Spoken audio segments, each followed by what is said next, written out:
की। साथियों,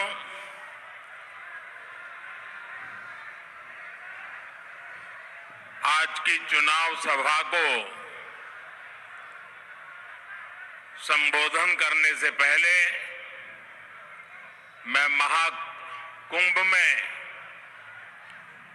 जो दुखद हादसा हुआ है, उस हादसे में हमें कुछ पुण्यात्माओं को खोना पड़ा है। कई लोगों को चोटें भी आई हैं। मैं प्रभावित परिवारों के प्रति संवेदना व्यक्त करता हूं और घायलों के जल्द स्वस्थ होने की कामना करता हूं। मैं यूपी सरकार के साथ निरंतर संपर्क में हूं। मौनी अमावस्या की वजह से करोड़ों श्रद्धालु आज वहां पहुंचे हुए हैं। कुछ समय के लिए स्नान की प्रक्रिया में रुकावटें आई थी, लेकिन अब कई घंटों से सुचारू रूप से यात्री स्नान कर रहे हैं। मैं फिर एक बार उन परिवारजनों के प्रति अपनी संवेदना व्यक्त करता हूं। साथियों, दिल्ली का एक क्षेत्र यमुना जी के तट पर बसा है और इस इलाके में तो बाबा श्यामगिरी भी विराजते हैं।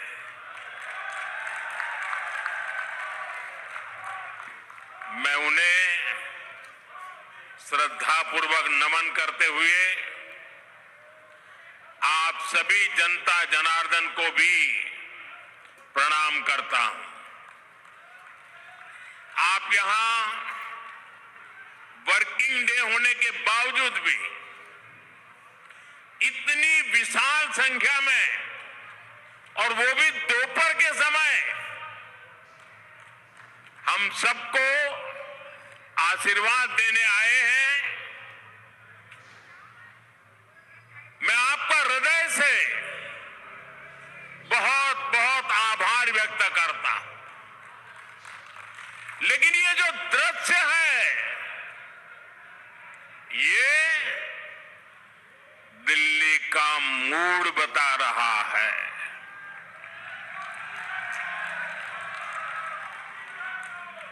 ये दिल्ली के जनादेश के दर्शन करा रहा है। दिल्ली कह रही है, अब आपदा के बहाने नहीं चलेंगे। दिल्ली कह रही है, अब आपदा के फर्जी वादे नहीं चलेंगे। दिल्ली कह रही है, अब आपदा की लूट और झूठ नहीं चलेगा। दिल्ली भाजपा की, यहां के लोग भाजपा की ऐसी डबल इंजन सरकार चाहते हैं जो गरीबों के कल्याण और दिल्ली के विकास दोनों पर एक साथ काम करे। दिल्ली एक ऐसी सरकार चाहती है जो गरीबों के लिए घर बनाए, जो दिल्ली को आधुनिक बनाए। दिल्ली एक ऐसी सरकार चाहती है जो हर घर से जल पहुंचाएं, टैंकर माफिया से मुक्ति दिलाएं।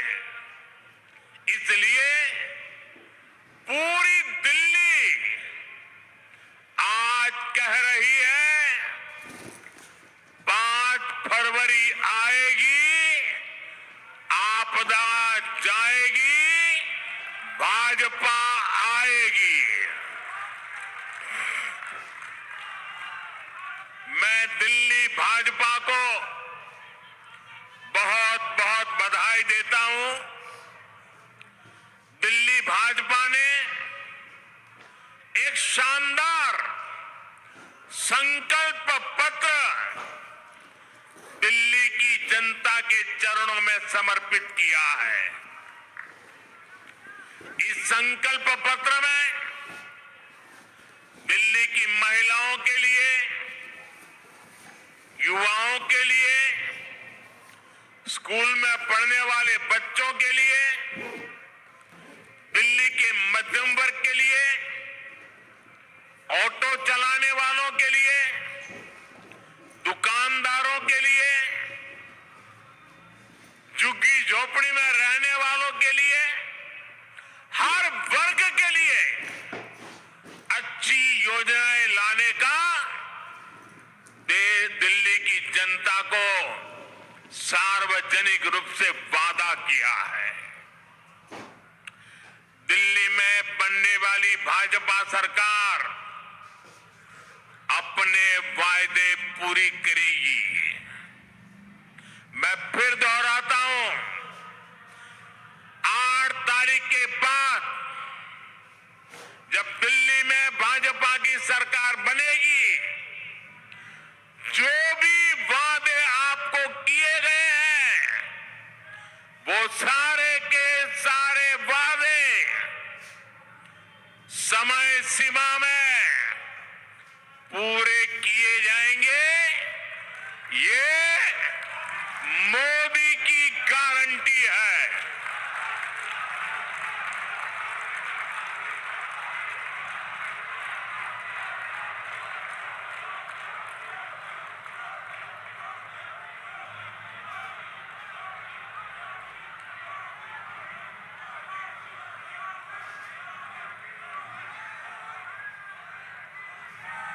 और मोदी की गारंटी मतलब गारंटी पूरा होने की गारंटी।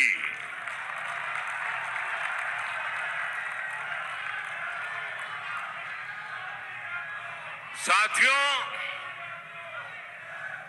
भारत के करोड़ों नागरिक विकसित भारत के संकल्प को लेकर के दिन रात जुटे हुए हैं।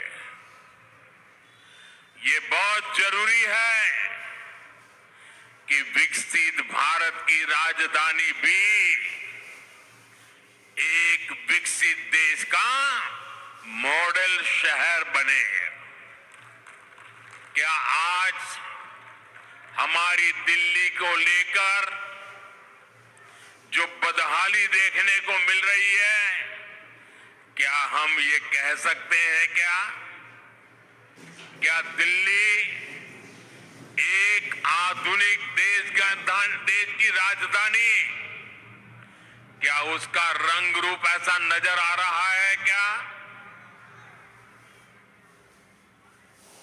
साथियों, मुझे जवाब देने की जरूरत नहीं है। दिल्ली के करोड़ों नागरिक सुबह शाम अपनी पीड़ा व्यक्त करते हैं और उसमें सब कुछ आ जाता है। साथियों, ये 21वीं सदी है। 21वीं सदी के 25 साल बीत चुके। आपने 21वीं सदी के पहले 14 साल देखे हैं। उसमें कांग्रेस का कार्यकाल भी देखा है,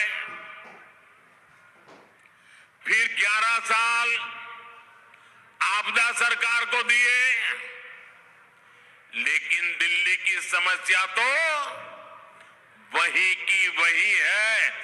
25 साल इन दोनों ने आपकी दो पीढ़ी को बर्बाद कर दिया है। जब दिल्ली की बात आती है तो किसी ने 14 साल राज किया, किसी ने 11 साल राज किया, फिर भी वही जाम, वही गंदगी, वही टूटी फूटी सड़कें, गलियों में बहता गंदा पानी, वही जल भराव, वही प्रदूषण। पीने के पानी के लिए लोग तरस रहे हैं, हाहाकार हो रहा है, कुछ नहीं बदला। इन हालातों से दिल्ली को बाहर निकालना है कि नहीं निकालना है? इन हालातों से दिल्ली को बाहर निकालना है कि नहीं निकालना है? कौन निकाल सकता है? कौन निकाल सकता है? कौन निकाल सकता है? मोदी नहीं, आपका एक वोट इन मुसीबतों से मुक्ति दिला सकता है। आपके वोट की ताकत है। हमें 11 साल के पेंडिंग काम भी पूरे करने हैं और आने वाले 25-30 साल की तैयारियां भी करनी है। और इसलिए मैं दिल्ली वासियों से आग्रहपूर्वक कहना चाहता हूं, मोदी को दिल्ली की सेवा करने का कुछ मौका दीजिए।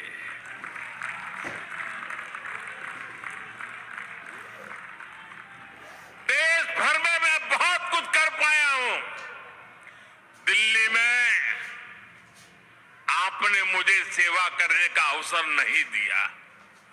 आपने 25 साल कांग्रेस भी देखी, आपदा भी देखी, अब एक बार कमल को भी देख लीजिए। मुझे सेवा करने का अवसर दीजिए। और मैं दिल्ली वासियों को कहता हूं, जैसे एक परिवार का मुखिया अपने परिवार का ख्याल रखता है, मैं दिल्ली वासियों एक परिवार के सदस्य के नाते आपका ख्याल रखूंगा। आपके सपने मेरे सपने होंगे। आपके सपनों को पूरा करने के लिए मैं अपना समय, शक्ति, बुद्धि, जो कुछ भी है आपके लिए खपा दूंगा।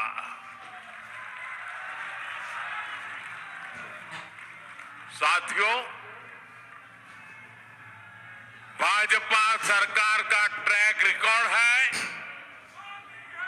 कि वो जो कहती है वो करके दिखाती है।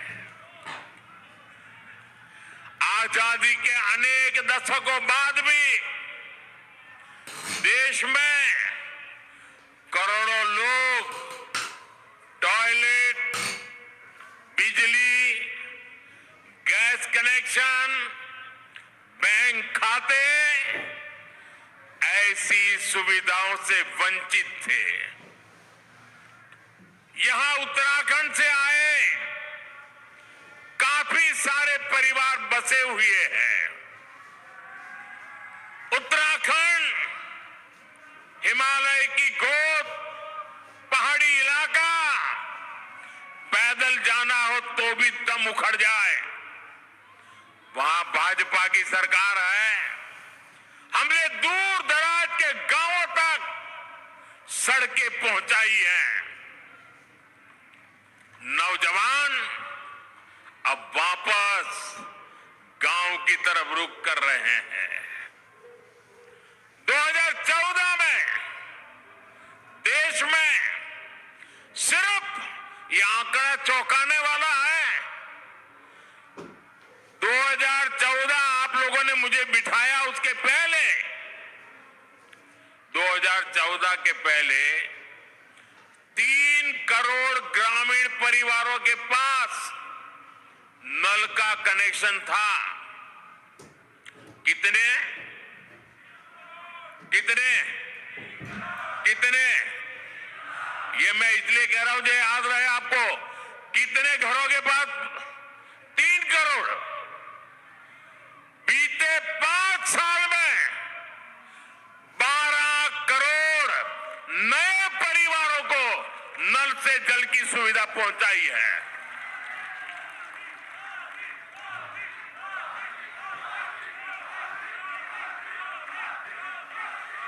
आप मुझे बताइए, पहले की सरकार में नल से जल की योजना थी कि नहीं थी?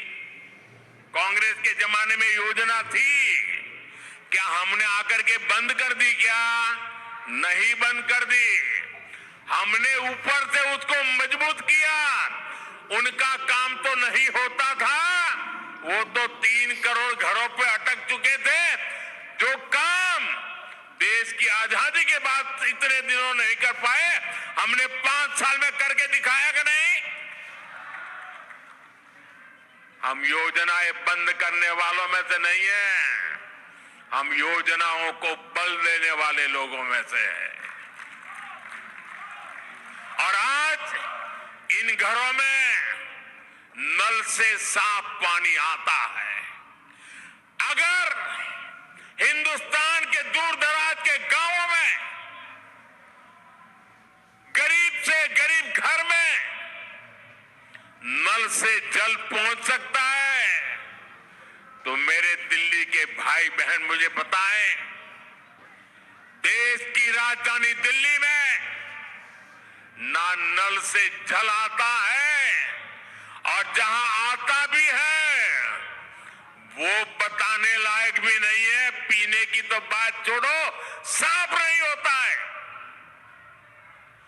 अगर भाजपा दुर्गम गांवों में पानी का नल पहुंचा सकती है, नल से जल पहुंचा सकती है, तो दिल्ली के हर घर को भी नल से साफ जल ये भाजपा दे सकती है। साथियों, आपदा वालों ने दिल्ली को पानी माफिया के भरोसे छोड़ दिया है। इन लोगों ने 3 चुनाव में यमुना जी की सफाई के नाम पर वोट मांगे। आज कह रहे हैं, और बेशर्मी देखिए अब कहां तक पहुंच गए। अरे भाई, यमुना जी से तो वोट थोड़ा मिलता है, हम यमुना जी की सफाई नहीं करेंगे। बेशर्मी से ये कहने की इनकी हिम्मत, ये चौंकाने वाला चरित्र है जी। बेशर्मी है, बेईमानी है, बदनीयती है। ये दिल्ली वालों को पानी के लिए तरसाना चाहते हैं। ये चाहते हैं कि हमारे पूर्वांचली साथी हर साल गंदगी में ही छठी मैया की पूजा करें। साथियों, अपने राजनीतिक स्वार्थ में आपदा वालों ने एक और घोर पाप किया है, और ये पाप कभी भी माफ नहीं हो सकता है। इतिहास भी कभी माफ नहीं करेगा। आज भले आपके चेले चपाटे बात को दबा देने की कोशिश करते हो, भले आज आपकी इकोसिस्टम आपके इस बात पर कपड़ा ढांकने की कोशिश कर रही हो, लेकिन देश नहीं भूल सकता, दिल्ली नहीं भूल सकता, हरियाणा का एक एक बच्चा नहीं भूल सकता। दिल्ली के एक पूर्व मुख्यमंत्री ने हरियाणा के लोगों पर जिन्होंने आरोप लगा दिए हैं, हार के डर से आपदा वाले बौखला गए हैं। आप बताइए, हरियाणा के लोग दिल्ली से अलग है क्या? क्या हरियाणा वालों के परिवार, बाल बच्चे, नाते रिश्तेदार दिल्ली में नहीं रहते क्या? क्या हरियाणा के लोग अपने ही बच्चों के पानी में जहर मिला सकते हैं क्या? हरियाणा का भेजा यही पानी दिल्ली में रहने वाला हर कोई पीता है। पिछले 11 साल से ये प्रधानमंत्री भी वही पानी पीता है।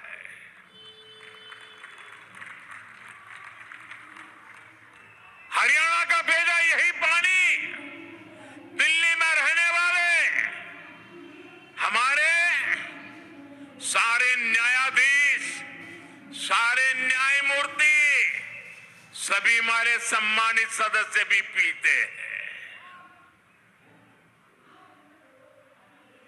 जो विदेश की एम्बेसियां हैं, दुनिया भर की एम्बेसियां हैं, वो भी वही पानी पीते हैं। गरीब के घर के आसपास भी वही पानी होता है। क्या कोई ये सोच सकता है क्या कि मोदी को जहर देने के लिए हरियाणा बीजेपी की सरकार ने पानी में जहर डाल दिया? क्या बोल रहे हो? क्या देश के न्यायाधीशों को जहर पिला करके मारने का षड्यंत्र चल रहा था क्या? क्या बोल रहे हो? मेरे दिल्ली वासियों, गलती माफ करना जो भारत के नागरिकों का उदार चरित्र है, लेकिन जानबूझ करके बद इरादे से पाप करने वालों को न दिल्ली कभी माफ करता है, न देश कभी माफ करता है।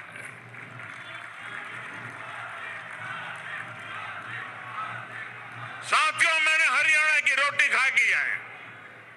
हरियाणा के मुझे राजनीति में उंगली पकड़ करके चलाया है। मैं हरियाणा को भली भांति जानता हूं। वहां का एक एक नागरिक धर्म पारायण है। अनेक घरों में सुबह यज्ञ होता है। ऐसा सात्विक जीवन मैंने हरियाणा में देखा है। वे देशभक्ति से भरे हुए लोग हैं। कोई परिवार ऐसा नहीं होगा जिसका बेटा सीमा पर मां भारती की रक्षा न करता हो। क्या ऐसे लोगों को जहर पिलाने वाले ऐसे आरोप लगा दो आप? अरे ये देश तो ऐसा है, पशु पक्षियों तक को पानी पिलाता है, कभी उनको नुकसान नहीं पहुंचता है। और ये आपदा वाले कह रहे हैं कि हरियाणा वाले दिल्ली के पानी में जहर मिलाते हैं। ये सिर्फ हरियाणा का अपमान नहीं, ये भारतीयों का अपमान है, हमारे संस्कारों का अपमान है, हमारे चरित्र का अपमान है। ये वो देश है जो पानी पिलाना धर्म माना जाता है, जहां पियाऊ रखने की परंपरा है। इस देश में ऐसे लोग हो गए जिन्होंने खुद का घर नहीं बनाया, कि गांव वालों के कुआं खोदा या बावड़ी बना दी। इस देश पे देश के वासियों को ऐसा झूठा आरोप लगाते हो। चुनाव हारने का ऐसा डर कि कुछ भी बोलो। मुझे पक्का विश्वास है ऐसी ओछी बातें करने वालों को दिल्ली इस बार जरूर सबक सिखाएगी। इन आपदा वालों की लूटिया यमुना जी में ही डूबेगी।